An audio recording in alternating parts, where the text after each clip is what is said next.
Pepsi വാങ്ങുമ്പോൾ മുതൽ iPhone വാങ്ങുമ്പോൾ വരെ നമ്മളെ കൺട്രോൾ ചെയ്യുന്ന ഒരു പ്രൊഡക്റ്റ് സൈക്കോളജിയെക്കുറിച്ചാണ് ഈ video. Decoy effect.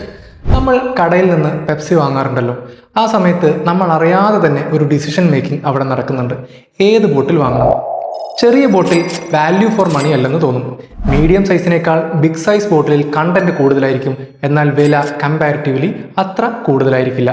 So naturally big size ബോട്ടിൽ ഒരു ബെസ്റ്റ് ഓപ്ഷൻ ആണെന്ന് നമ്മൾ തീരുമാനിക്കും. ഇതൊരു റാൻഡം ഡിസിഷൻ അല്ല, പ്രീ ഡിസൈൻഡ് ആണ്.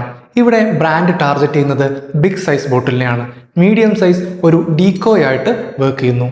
ഡീകോയ് എഫക്റ്റ് എന്നാൽ ഒരു ഓപ്ഷൻ ബെസ്റ്റ് ആണെന്ന് തോന്നിപ്പിക്കുന്ന ഡിസൈൻ ട്രിക്കാണ്. കാരണം നമ്മൾ പ്രൊഡക്ട്സിന്റെ വാല്യൂ കാൽക്കുലേറ്റ് ചെയ്ത് വാങ്ങുന്നതിനേക്കാൾ കമ്പയർ ചെയ്ത് വാങ്ങാനാണ് ഇഷ്ടപ്പെടുന്നത്. കമ്പയർ ചെയ്യുന്ന സമയത്ത് കോഗ്നിറ്റീവ് ലോഡ്, അതായത് മെന്റൽ എഫേർട്ട് കുറവാണ്, ഡിസിഷൻ ഫാസ്റ്റ് ആകും, പർച്ചേസ് പെട്ടെന്ന് നടക്കും.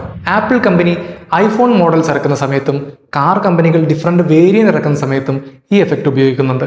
സോ അടുത്ത തവണ നിങ്ങളൊരു പർച്ചേസ് നടത്തുന്ന സമയത്ത് ശ്രദ്ധിക്കുക, അവിടെ ഒരു ഡീകോയ് ഉണ്ടാവും. ഇതുപോലെയുള്ള ഇൻഫോർമേറ്റീവ് വീഡിയോസിനായി അവീവ് ഡിസൈൻ സ്കൂൾ ഫോളോ ചെയ്യുക.